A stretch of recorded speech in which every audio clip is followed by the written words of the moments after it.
C'est un moment de reconnaissance et d'émotion qui a marqué la cérémonie de ce jour.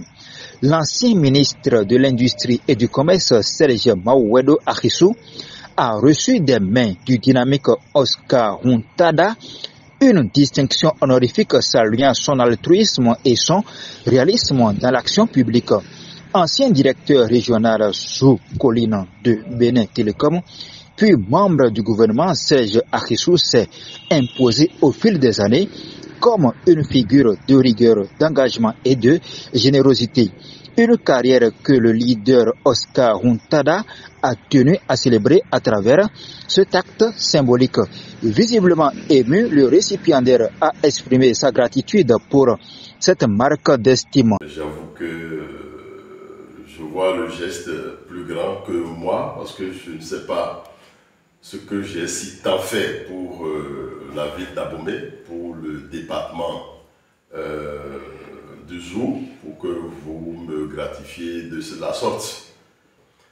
Je suppose que c'est des choses que j'ai faites dans ce département lors de mon passage qui vraisemblablement ou probablement vous ont impressionné positivement sans que je le sache. Donc c'est le moment de vous dire merci pour la reconnaissance. Il est également revenu sur le plus grand acte de générosité de sa vie publique, un geste qu'il dit avoir accompli avant tout au nom du service à la communauté. J'ai un souvenir qui m'a vraiment fait couler des larmes, c'est ce don que j'ai fait au centre de formation Sonayon de la commune de Bonou, dans l'arrondissement de Damewagon. Ces enfants, c'est des enfants, en majorité enfants de orphelins ou enfants de parents pauvres et parents démunis. Et celui qui avait amené ce projet, c'était feu frère Rokono Dominique. J'étais à ses obsèques à l'église Notre-Dame de Dango, où les enfants de ce centre étaient arrivés lire leur discours. Et leur discours, c'était avec les larmes aux yeux qu'ils lisaient ce discours.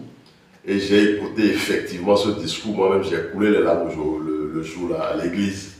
Et quand j'ai quitté, je voulais faire montrer aux enfants que c'est vrai, le frère Dominique est parti, mais il a quand même d'autres frères qui sont en vie et qui peuvent valablement, pas le remplacer, mais venir à leur secours. Donc suite à ça, j'ai commencé par mettre mes relations en branle, et d'où je me suis rendu à l'ambassade de la Chine qui m'a offert du matériel qu'il fallait pour assurer la formation de ces enfants. J'avoue que cette action m'avait vraiment fait couler les larmes. Et quand je suis retourné voir les enfants dans leur joie de me retrouver, j'ai constaté qu'effectivement, ils étaient orphelins.